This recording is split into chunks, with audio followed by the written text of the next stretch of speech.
happens in Dallas really in January. We've gotten into this point with the Dallas Cowboys, RC Jeff, you know this, where September, October, November, December, they're going to be pretty darn good, and we'll talk about them a lot. Yep. January matters. And what's the bare minimum for this organization for them to not make drastic changes? Everyone knows after that Green Bay postseason loss last year, I said I would change everything, blow the whole place up, and restart.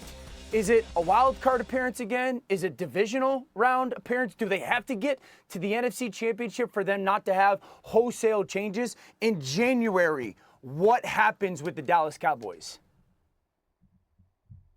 You know, Jeff, that's the hard part for me, though. Right now, we're wondering what happens with the Dallas Cowboys in January. What has happened to the Dallas Cowboys this entire offseason? We're talking about a team with a quarterback that's going to break the bank. So you're going to have to make a decision. Do we overpay Dak Prescott because that's what we'll be looking at? Or do you lose him? You know Mike McCarthy is not going to be back as the head coach of the Dallas Cowboys next year because they're not going to the NFC Championship. They're probably not going to win the NFC East. There's going to be a regression because you haven't done anything. You're entering this season as a lame duck. And I feel like entering this season that way, you've set up everybody to fail. When you look at this team, Jeff, what is the best case scenario for how the Dallas Cowboys can compete in 2024? That's the problem with keeping Mike McCarthy after this last season, is that no one is going to care, to Dan's point, what they do between now and, honestly, the NFC Championship game, because anything short of that does, to your point, feel like wholesale changes are in the making. I would still argue that Dak Prescott has a very good chance of remaining in Dallas. Whether they pay him now or after the season, he is going to get a contract that is very worthy of the highest paid in the NFL.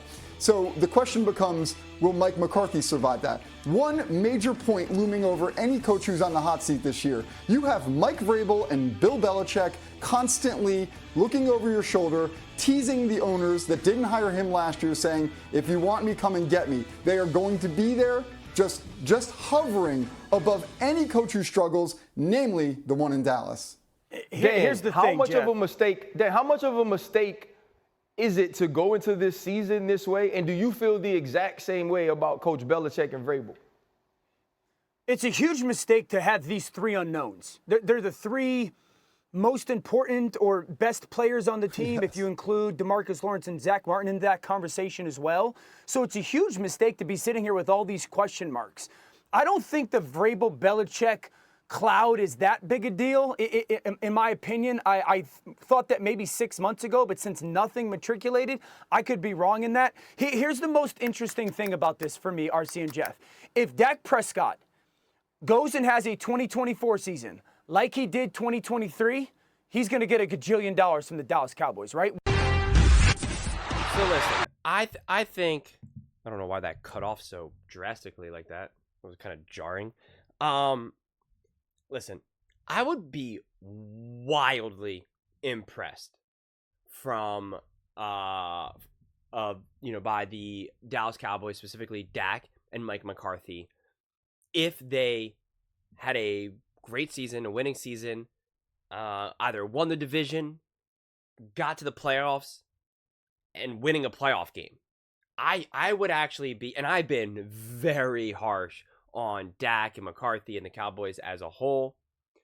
And I've even defended Jerry Jones in the past, which I know is not the most popular thing to do with Cowboys fans. But I think Jerry has put together a great roster year after year after year.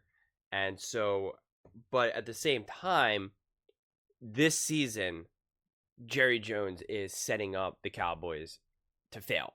He is certainly, at the very least, he's certainly not setting them up to succeed.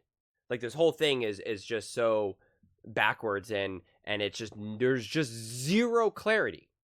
There's zero clarity this season because you don't know who's getting signed and for how much money and how that's unfolding with the very big names of CeeDee Lamb, Micah, Dak.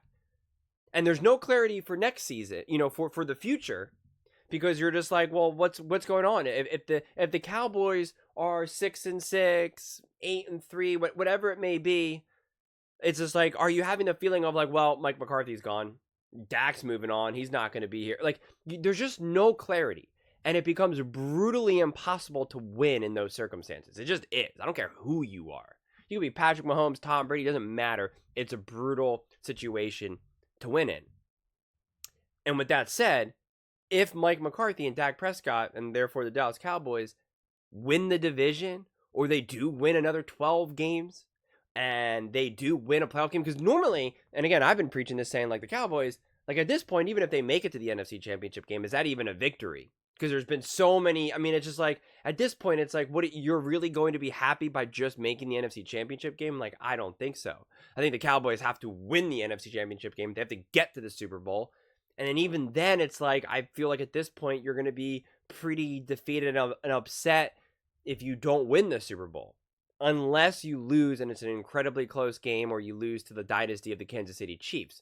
But if the Cowboys make it to the Super Bowl and then lose to like the Ravens or the Bills or the Texans, you're not gonna be like, well, hey, it was a great season, we made it to the Super Bowl, let's go. You're gonna be, to me, that's not going to feel good, quite honestly. I feel like if you could only lose to the Kansas City Chiefs and Patrick Mahomes and Andy Reid for you to feel like, okay, that was a great season. Any other season, any other team, we would have won the Super Bowl. But hey, we went up against, potentially the GOAT, and it's like, what are we supposed to do about that? And it's just a tough situation to be in. But I just think that Jerry Jones, out of all the years that he's been doing this, he's setting this team up to fail more than anything. It's just such a messy, loud, abrasive offseason. It's directionless.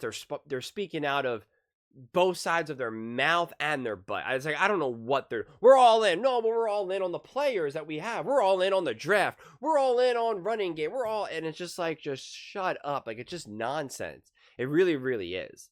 And Micah's talking nonsense, and just like, it's just absurd. And considering you could make the argument that this was a great team last season, or at the very least a good team, if you just improved a little bit, then you would be competitive with all the other teams, with the 49ers, the Lions, the Packers, the Eagles, the whoever. But it doesn't seem to me that the Cowboys got any better. And if you're not getting better, and you're surrounded by other teams who have gotten better, well, then you're going to regress. You're not going to be as good. And so therefore, if Dak Prescott and Mike McCarthy still continue to win games and put up numbers and win 12 games, win the division, get to the playoffs, win a playoff game, I would be wildly impressed.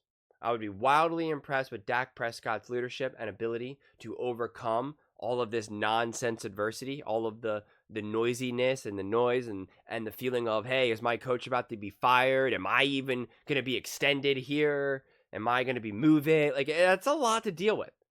It's not an easy situation to succeed in. So Mike McCarthy would also go up in my book as a better coach as well. And Dak Prescott. I don't think I could learn anything else about any of the other players. CeeDee Lamb is CeeDee Lamb. Micah is Micah. Obviously great, unbelievable players, but like, there's nothing for them to prove to me this season mainly because of their position. But with Dak and Mike McCarthy, the two most as important as it gets on the field in terms of football, I just think that considering what Jerry Jones has done over these last few months and how chaotic it's all been and unclear it's all been, I would just be wildly, wildly impressed if they have a successful season.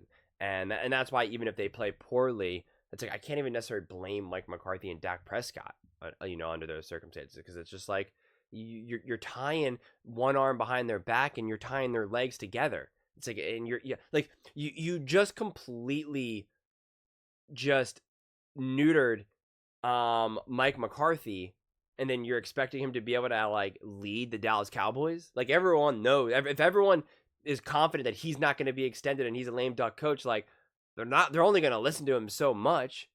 If the Cowboys don't even believe in Dak Prescott and aren't extending him, why are some of the players going to listen to Dak Prescott and have him be the leader of the team?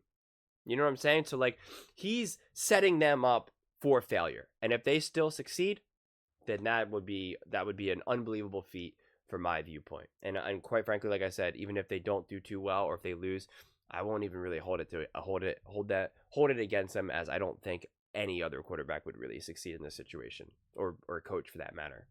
But those are just my thoughts. I would absolutely love to hear yours. What do you guys all think about the Cowboys and the decisions they made, and what this all means for Dak and McCarthy? And what do you think the realistic expectations are this coming season? Is it actually Super Bowl? Is it NFC Championship? Or is it none of the above? Let me know in the comments below. I read every single comment, so whether you agree with me or disagree with me, either way, let's get in some discussions, let's get in some fights, but ultimately, let's just have some fun. And please do consider subscribing.